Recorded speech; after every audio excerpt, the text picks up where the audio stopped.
acompaña la profesora Concepción Báez Medina, secretaria de Pensiones y Jubilaciones de la sección 9 democrática de la coordinadora. Profesora, mucho gusto, bienvenida, buenos días. Gracias, buenos días, señor. Reforma educativa. Pues la reforma educativa como tal no existe.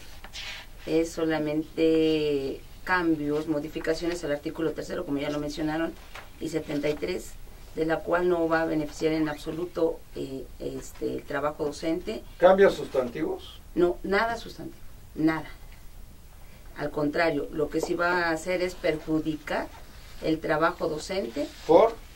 Porque está en riesgo la estabilidad del empleo, está en riesgo las pensiones y jubilaciones, está en riesgo el servicio de salud, está en riesgo contrataciones, o sea, la estabilidad laboral de los maestros está totalmente en peligro.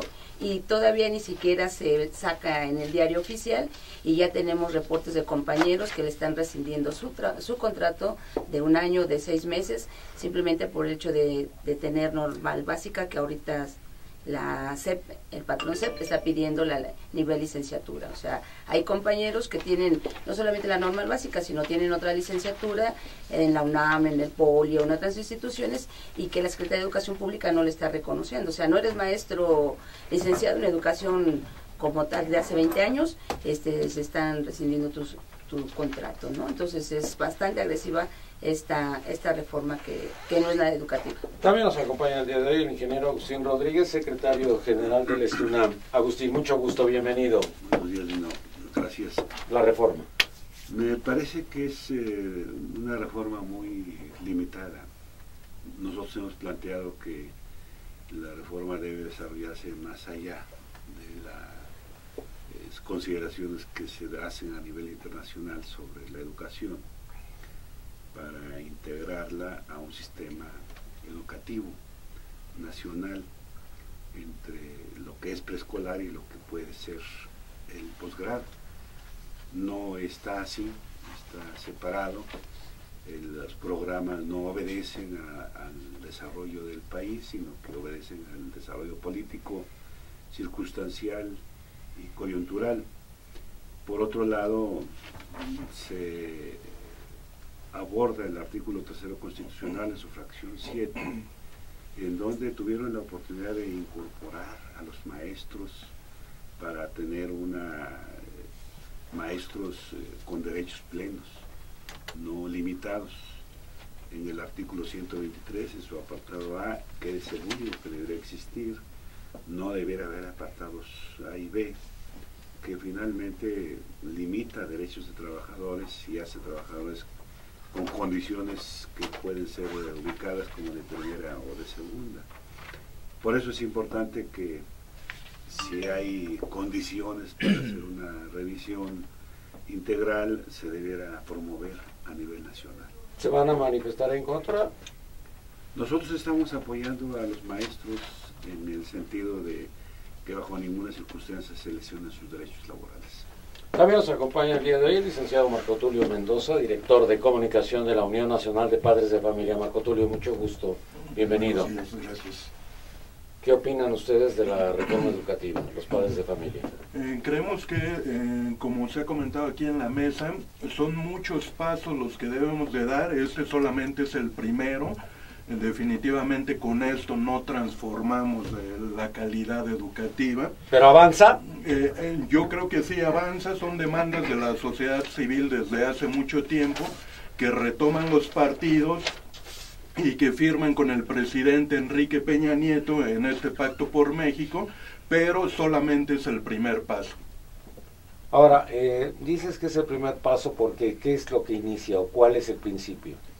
Bueno, de entrada, el contar con un padrón de maestros, el que se pueda... ¿Cuántos maestros soy? No lo sé, apenas se va a hacer Nadie el lo padrón, sabe. Nadie lo sabe. Yo me nadie acuerdo lo que en la sabe. sección pasado a Lujambio, que en paz descanse, le preguntaba yo y me dijo tampoco lo sé ni no, y estoy muy apenado, pero no sé cuántos maestros existen. Sí, la Pero maestra todos del cobran. Vesper ha dicho lo mismo, no se sabe cuántos maestros hay. También nos acompaña el diputado del PRI, licenciado Arnoldo Ochoa González, integrante de la Comisión de Educación Pública y Servicios Educativos en la Cámara de Diputados. Arnoldo, mucho gusto, bienvenido, buenos días. Muchas gracias, Nino. Mira, sobre la reforma educativa, yo creo que no es una reforma menor, Creo que tenemos mucho que avanzar todavía, en eso coincido con algunas expresiones anteriores, pero también considero que uno de los problemas más graves que ha tenido nuestro sistema educativo es precisamente la calidad, medida por nosotros mismos, con algunas pruebas de organizaciones internacionales. Hemos visto que la calidad es un problema en todos los niveles de la educación en nuestro país. Por eso iniciar con una reforma educativa donde el punto importante es la calidad de la educación a través de la evaluación. Es algo que es un avance. Tampoco es una reforma del PRI. Es una reforma donde hemos coincidido en muchos puntos los partidos políticos que estamos representados en el Congreso de la Unión. No hay unanimidades, no hay una reforma que deje satisfecho ni a las representaciones de la sociedad civil ni a los partidos políticos. Pero sí fue un gran avance que nos habíamos puesto de acuerdo para esta reforma educativa. Creo que vamos por el camino correcto en ese tema. ¿Vamos por el camino correcto, Manuel? Pero mira, se le ha dado una importancia porque a final de cuentas es un disfraz para no atacar el problema frontal de la Secretaría de Educación Pública, que es el resultado de un abandono y de un entreguismo total de las autoridades al sindicato. Es decir, exclusivamente el convertir en institución constitucional algo que ya funcionaba y que no servía realmente. Esto de que, recuerden cómo empezó, que se decía que la educación había sido secuestrada. Toda la razón de esta reforma, toda la razón, era que había sido secuestrada y le estaban rescatando.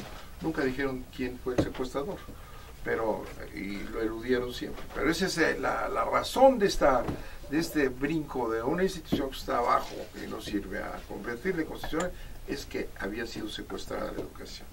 Nunca se dijo, es una hipocresía total de Peña Nieto no decirlo. El decir lo que aquí se acaba de señalar, que no sabían cuántos maestros eran, es una barbaridad. Yo fui secretario de Educación, claro que había una relación estricta de los... Pues, cobraban. Aquí está la nómina, ¿cómo no se va a saber quién cobra?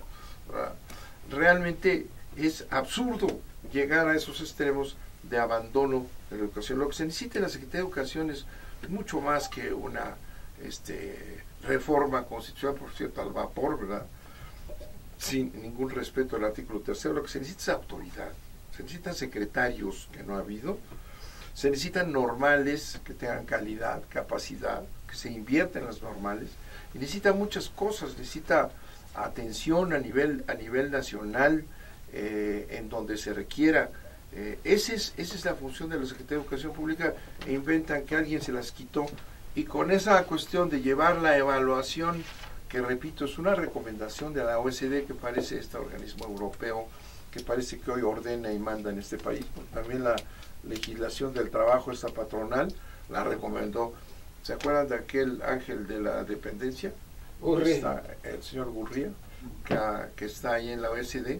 Bueno, pues han impulsado reformas que son de interés de Europa, no de interés de México. Así es que realmente es una farsa, no hay absolutamente nada ahí. Lo que necesitan hacer es retomar la responsabilidad de... Pues implementaron llevar a cabo el plan 2011, en el cual ahorita está vigente. Pero yo creo, y espero equivocarme, nadie se ha tomado la molestia de revisar esos planes y programas, en el cual efectivamente están totalmente fuera de contexto, los libros de texto por un lado, el programa por otro lado, las evaluaciones que te están pidiendo de enlace y todo eso, no tiene nada de congruencia, o sea, es totalmente fuera de contexto. Están totalmente divorciados. Entonces a mí me preocupa cuando dice el compañero del padre de familia que está aquí presente, que es para elevar la calidad y tener realmente un valor. Yo preguntaría, ¿conocen realmente los planes y programas? ¿Realmente se han metido a dar clases? Yo le puedo decir que en cuanto a historia, nos dan unos libros así que parece la Biblia. Y Historia Universal. Historia Universal y Historia de México. Que los niños a la hora de verlo dicen, ¿eso es historia? No, por favor. ¿No? En lugar de ayudarlos, los hacen no querer a la historia, ¿no? Y o sea, ¿qué debería de ser un compendio en lugar de un libro? Pues primero, que no sature, porque se vuelve así como una enciclopedia de consulta. Segundo, quieren meter en 2 o 3 clases el ciclo escolar que quitaron. O sea, ya no se da historia en primer año, solamente se da en segundo y tercero. Y entonces quieren englobar ahí lo mínimo, ¿no? Entonces hay un vacío de enseñanza. Y si nos vamos a física, química, biología, pues ya no están. Solamente se les da un año de biología, un año de física, un año de química, ¿sí? O sea, lo básico. Sí, nada más lo elemental. Estamos hablando de secundaria, ¿verdad? Estamos hablando de secundaria. Y en primaria te puedo decir que, por ejemplo, dice que va a haber una continuidad en el nivel preescolar, en nivel primaria y en nivel secundaria, pero si a la hora de revisar los planes y programas no se encuentran porque están totalmente desfasados. Entonces, me parece que quienes hacen los planes y programas, que es la Secretaría de Educación Pública o no sé quién, son gente que realmente no está. A mí me parece que un cambio debe ser con la consulta de los maestros, con los padres de familia y con los niños, porque los niños también opinan, los niños también cuestionan y también los niños proponen y con ellos vas aprendiendo. Entonces, la realidad es que está divorciada. Tenemos escuelas en pésimas condiciones, en donde no hay agua, en donde no hay luz, en donde el servicio sanitario no está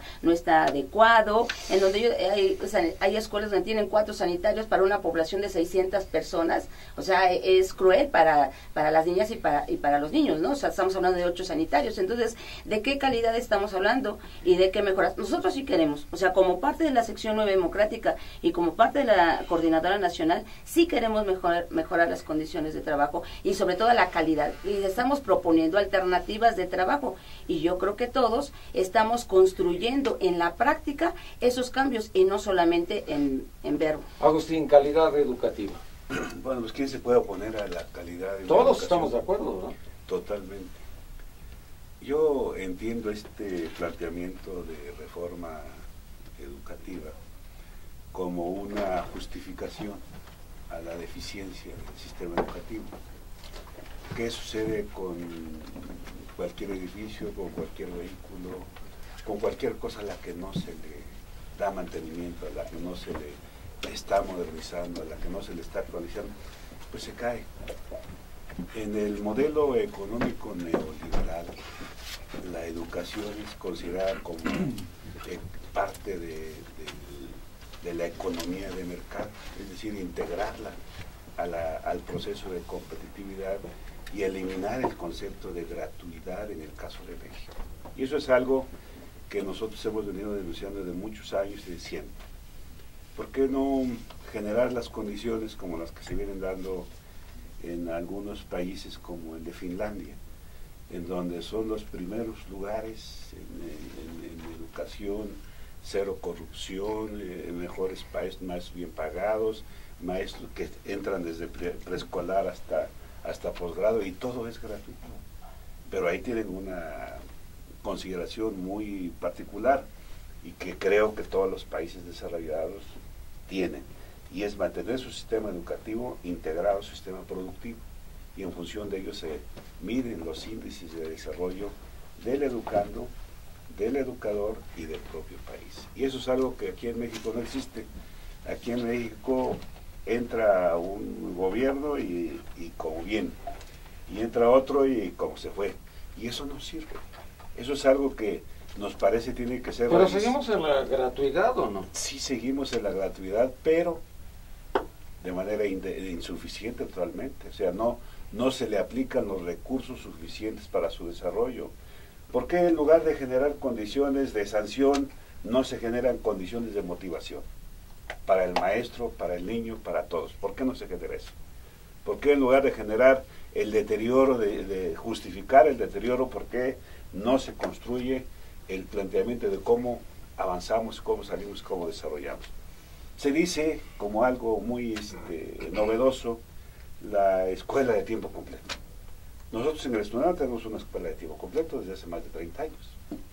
Y tenemos una escuela que tiene preescolar y tiene primaria, y es una escuela de primer nivel, sostenida por trabajadores y para trabajadores, y educación pública no nos da un solo centavo, ni del DF, ni del gobierno federal. Sin embargo, la hemos sostenido cuando gusten los invitamos, es un ejemplo. Debiera ser el modelo de una escuela en todo el país como se desarrolla. Y eso permite demostrar que sí se puede tener educación de calidad y gratuita. Marco, ¿tú lees gratuidad y privatizar la diferencia o no estamos todavía en esa? Primero entender que no existe la educación gratuita, ¿no? La pagamos nosotros con nuestros impuestos, entonces cuesta esa educación, y que sea gratuita no quiere decir que deba de tener una mala calidad, al contrario, debemos de aspirar a estándares altos de educación. Yo estoy de acuerdo aquí con la profesora del sindicato. Hay que revisar precisamente lo que hacen las normales superiores, cómo se están preparando ahí los maestros, y darles los recursos para que esas normales se desarrollen plenamente. Y también estoy de acuerdo en que debemos crear una verdadera comunidad educativa donde participemos padres de familia, donde participemos los maestros, los sindicatos, las autoridades, porque si vamos separados esto no va a funcionar. Es momento de que todos nos unamos, y totalmente de acuerdo, en la unión siempre hemos sostenido que el maestro es el mejor aliado del padre de familia. Bueno, hace un momento mencionaban Finlandia como ejemplo, pero si nos vamos aquí con el vecino, los Estados Unidos, gratuidad y también la iniciativa privada es lo mismo, porque están compitiendo las universidades. El college privado garantiza lo mismo que el college de gratuidad. Yo creo que esa es la gran competencia que debe de darse. Efectivamente, debe haber competencia. La escuela particular también es muy válida, debe de tener su desarrollo, su calidad. El padre tiene la oportunidad de elegir dónde su hijo quiere estudiar, bajo qué principios. Entonces eso es parte de la democracia. Arnoldo, PRI. Mira, yo estoy escuchando aquí con mucha atención algunas de las opiniones, y yo coincido en que nuestro problema de la calidad, en primer lugar, no es parejo en el país el rendimiento que tiene el sistema educativo. En algunas escuelas, por ejemplo, del norte, algunos estados, su nivel de aprovechamiento, y se ve claramente con los instrumentos de medición, es muy alto. Monterrey es un ejemplo. En comparación a algunas zonas del sureste. Y comparado con los Estados Unidos. Y comparado con otros también países. Monterrey. Pues, también ahí es competitivo. Segundo, yo sí creo que no estamos partiendo de cero. No estaré a favor de cómo se ha manejado la educación en los últimos años, pero creo que no estamos avanzando de cero. Pero se debe de hacer un análisis muy profundo para poder entender cuáles son los problemas de fondo que hay que resolver. Solamente quiero hablar uno, el del ingreso al sistema docente, al sistema educativo nacional, por parte de quienes aspiran a ser docentes. ¿Cuántas normales, Patito, tenemos en el país? Y esa es una responsabilidad de la Secretaría de Educación Pública, que debería de hacer una revisión y no estar otorgando reboes de manera muy fácil, ¿verdad? De manera amplia, le dan muchas facilidades, y entonces egresan compañeros con bajo perfil, no son idóneos para poder estar en el sistema educativo, y luego viene la frustración de quienes tuvieron que pagar en esas normales, Patito. Segundo, hay una serie de prácticas, estoy hablando nada más de un problema grave que es el del ingreso. En algunos lugares sabemos todos que es una práctica que se hereden las plazas o que se paguen incluso las plazas a funcionarios o a dirigentes, en fin. Esas prácticas pues deben de concluir, deben de terminar de manera tajante. No podemos tener un sistema educativo con calidad y que sea general su rendimiento en todo el país si el ingreso de quienes van a ser los docentes, los maestros de los niños y de los jóvenes de los mexicanos, pues inicia mal. por un acto de corrupción o con un perfil que no es el idóneo. Por eso yo creo que debemos estar de acuerdo, todos los partidos políticos, sindicatos y partidos políticos de la más diversa denominación, en que debemos de mejorar el ingreso, que debemos de hacer una revisión real de cuáles son las realidades de cada zona del país. Yo coincido que no es un término nuevo el de escuela completa. Coincido con Agustín en ese término, lo existen en algunas zonas.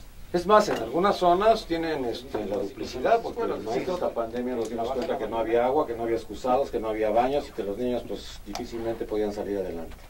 Pero ¿qué sucede en aquellas escuelas? A mí me tocó Oaxaca y me tocó Chiapas, en donde el maestro da clase a 6 grados, en el mismo sitio, es que iba a decir el mismo cuarto, pero no es cuarto, es el lugar, en el lugar en donde se pueda. Aquí están los de primero, los de segundo, los de tercero, los de cuarto, los de quinto y los de sexto. Pareciera que eso también se nos ha olvidado, como que no le hemos querido apostar a la educación en lo básico, en tener la infraestructura necesaria. ¿Es así, Manuel? Bueno, ya vimos que la reforma está cacareada, pues no es reforma, por lo que aquí se ha dicho. Es decir, las escuelas están mal, los maestros no tienen recursos adecuados.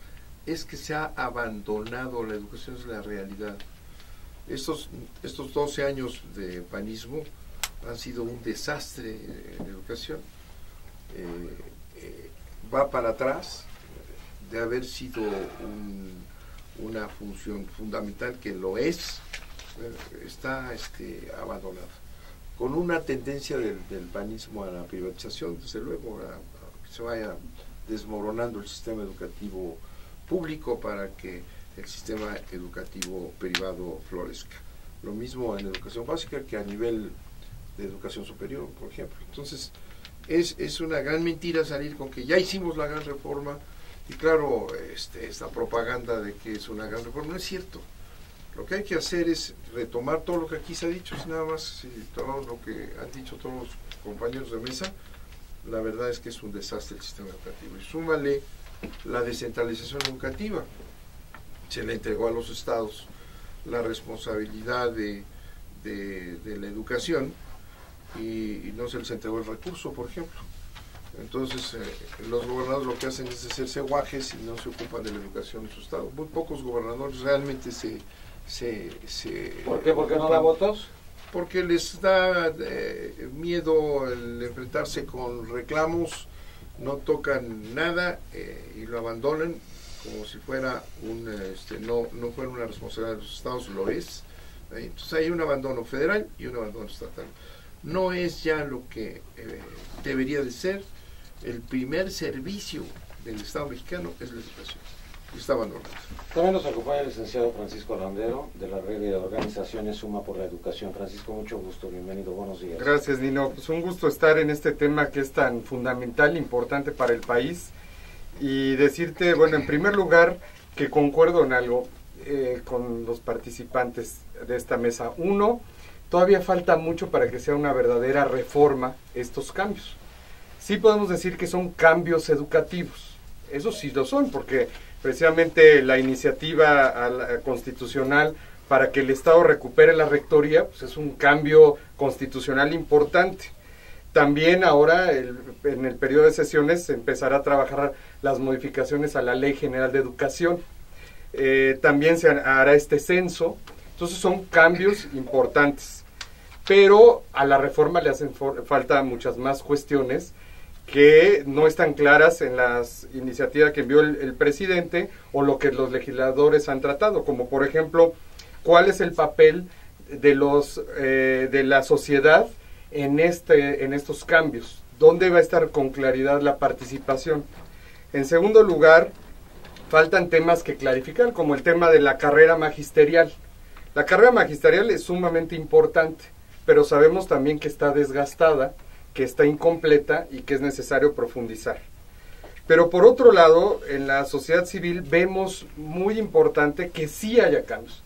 También es una posición parcial, ideologizada o a veces temerosa decir que no debemos hacer nada o estas concepciones ideológicas de educación privada contra educación pública, o de participación contra centralismo, o si el derecho a la educación lo tiene el Estado, lo tienen los padres, son concepciones ya arcaicas que debemos superar.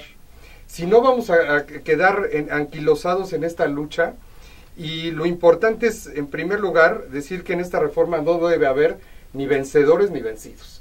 No es el Estado mexicano o el gobierno contra los maestros, no es falso que sea la OCDE o los organismos internacionales contra los maestros. Eso, si lo vemos así, son concepciones ideológicas o escudos para no llevar a cambios que son fundamentales. En segundo lugar, lo que tenemos que discutir y ponernos de acuerdo en una visión que siempre le ha faltado al país es la visión de Estado de qué es educación de calidad. Calidad, término que decimos todos compartimos, pero nunca nos hemos puesto de acuerdo qué es. Y no es otra cosa más que estándares de eficiencia, de calidad, de participación, de integralidad en la formación del niño y del joven. Y la otra cuestión importante es que se habla demasiado aquí de las autoridades, de los organismos internacionales, del sindicato, pero no se habla de quién es el actor fundamental del tema educativo, que es el alumno, el niño y el joven. Entonces yo quisiera poner sobre la mesa que primero tenemos que hablar del destinatario en la educación. En segundo lugar, que no hay ni vencedores ni vencidos. En tercer lugar, de la calidad. Y en cuarto, quitarnos las posiciones de miedo ideológicas para llevar un cambio positivo en la educación. Yo recuerdo a Carpizo cuando era secretario de Gobernación, que vino a platicar con nosotros, y cuando vino a platicar con nosotros venía a platicar de otros temas, pero surgió inmediatamente, bueno, pues una idea de él, que era la universidad y lo que había sucedido en la universidad cuando fue rector. Pero apuntaba algo que era muy interesante, decía: Nino, tienen la licenciatura en ingeniería, en medicina, en lo que tú quieras, y no saben redactar, y tienen muchísimas faltas de ortografía. ¿Cómo es posible que hayan llegado a la máxima casa de estudios con tan malas calificaciones, o tan pésimamente documentados, o ni siquiera enterados? Entonces decía que él les preguntaba, pues lo más básico y lo más sencillo: redáctame una tarjetita con esto, y pues no sabían redactar, o con faltas de ortografía, y preguntaban, ¿B grande o B chica? Entonces me hizo reír mucho en aquella ocasión, Carpizo, pero parece que nos quedamos ahí. Te pregunto, profesora Concepción, ¿seguimos ahí todavía? ¿Atorados? ¿En que sí salimos mal preparados? Yo creo que las condiciones en que estamos ahorita trabajando los docentes es una contrariedad con lo que se acaba de plantear. Yo sí quiero dejar bien claro que en las recomendaciones de la OCDE de hace 3 años hay 15 recomendaciones bien claras y específicas para el pueblo mexicano. El otro organismo en el cual está ahí y no quita el dedo del renglón son Mexicanos Primero. O sea, todos son empresarios que quieren que la educación se privatice. ¿Por qué? Porque es un negocio redondo para los exámenes, es un negocio redondo para las escuelas que se van a crear, para toda una infraestructura para negocio. Entonces a mí me parece que el que nosotros los maestros, que estamos conscientes de las afectaciones reales que esto trae, no es ser arcaico, ni se está retrasando. Al contrario, nosotros sí queremos dejar bien claro, nosotros sí pugnamos por una educación de calidad. Nosotros, como coordinadora, voy a insistir, como sección 9, sí estamos planteando una jornada ampliada, en donde haya las condiciones, en donde se contraten a todo un equipo de interdisciplinario para el apoyo docente, en la cual hoy en día se carece totalmente. Después de escuchar a Concepción, parece que somos 2 Méxicos en la capital de la República: los niños digitalizados en la primaria y los niños que no tienen absolutamente pues estas opciones, y que obviamente pues crecerán con todas estas angustias. Agustín. No hay vencedores ni vencidos. Entonces, ¿qué hay? Pero si se oponen, son arcaicos. Así es. Y ¿Tú qué eres? Lo arcaico son las instalaciones. ¿O eres vanguardia? Son las instalaciones y las condiciones en las que se desarrolla la educación. Estamos hablando de la capital de la República, No, que todavía es más triste. de la capital y del país. Bueno, del país, es bien. Y allí hay verdaderamente situaciones lamentables, tan lamentables que para poder justificar las deficiencias de educación que hay a nivel mundial, se habla de la recuperación de la rectoría del Estado en la educación. cuando debiera de ser asumir, verdaderamente asumir y corregir el abandono en que el gobierno o los múltiples gobiernos que se han tenido. ¿También los priistas? Todos, absolutamente. Incluidas el priismo, porque finalmente tiene sus raíces, unos más, otros menos. Y entonces el abandono en que se tiene se justifica con recuperar la rectoría del Estado en la educación, cuando lo que tienen que hacer es asumir y corregir las deficiencias que hay. Por otro lado, ¿quién administra? ¿Se culpa a los maestros por la mala educación? ¿Y dónde está la administración? ¿Dónde están las iniciativas de los gobiernos que deben tener con toda objetividad y claridad responsabilidad en los hechos que ellos mismos denuncian? Aquí tenemos algo muy hasta para revisar psicológicamente el asunto. ¿Por qué el mexicano subsidia la gasolina? El gobierno subsidia la gasolina. ¿Y por qué no ese recurso de subsidio no se le aplica a la educación? Que son miles de millones de pesos. No solamente estaríamos al 8%, sino al 12% para la educación. Porque eso es lo que nosotros consideramos que ha generado el abandono, la falta de atención, la inversión de recursos, y no es un problema de competencia entre la educación privada y la educación pública, no, es una concepción social. Y nosotros estamos convencidos de que la concepción social en donde prevalezca el sistema educativo público, gratuito y laico, es el que tiene que sustentar el desarrollo económico del país. No significa esto que no se dé la educación privada, eso puede generarse, pero tienen que estar en los mismos planos. La educación privada tiene que estar en el mismo plano de la educación pública o a la inversa. Actualmente es muy complejo, eso no existe. ¿Por qué? Los índices, pues porque no hay sustento económico para el desarrollo de la educación pública, no lo hay. Y eso que nosotros decimos que es gratuito y que se paga con los impuestos del pueblo mexicano, en las escuelas, las cuotas que se dan por las sociedades de padres de familia, ustedes lo deben saber muy bien, son permanentes, una tras otra, el apoyo para que se pueda ir desarrollando medianamente la educación en el país. Por eso es importante que ahora que van a entrar a la reforma hacendaria o fiscal, pues ya quiten el subsidio de gasolina y todo lo que se da, incorpórenselo a educación pública, que es el sustento real para el desarrollo de un país, y finalmente eso va a beneficiar a todos los mexicanos. Gracias. Gracias, Marco Tulio.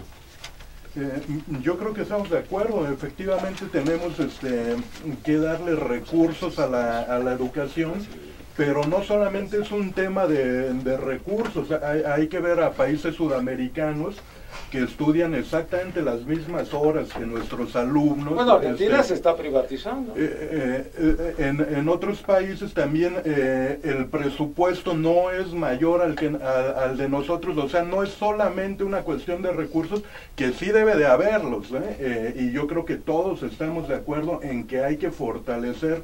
Es que depende con quién te comparas. Si te comparas con Bolivia, estamos muy por arriba. Si te comparas con Argentina, pues estamos muy por debajo. Ajá, pero también existe Uruguay, que tiene condiciones. Obviamente Uruguay comparado con México es muy... Por los tamaños. Es de tamaños, pero tiene que ver con mucho más cosas, no solamente con la parte económica. Yo creo que estamos de acuerdo aquí todos los de la mesa. Efectivamente... ¿Qué quisieras para tus hijos? Hay que dotar... ¿Qué quisieras para tus hijos? Esa es una excelente pregunta. Yo quisiera que tuvieran una muy buena educación. Yo creo que todos lo queremos, que tenga condiciones en las que se pueda desarrollar, que pueda competir y que la escuela le dé esos parámetros, ¿no? Muy bien. Arnoldo Ochoa. Yo sigo pensando que lo que se ha hecho hasta ahorita es un buen avance. No es una reforma menor, discúlpenme. Yo creo que el que nos hubiéramos puesto de acuerdo, muchos partidos políticos, para iniciar algo que le decimos la rectoría del Estado en materia educativa, que también es su obligación, estoy de acuerdo, pero es rescatar el sistema educativo en los últimos 12 años. Se perdió en mucho esa rectoría. Los planes y programas de estudio, yo estoy de acuerdo en que se deben estar revisando permanentemente, y que los planes y programas de estudio deben ir no solo de acuerdo a las experiencias y recomendaciones de instituciones internacionales o de otros países.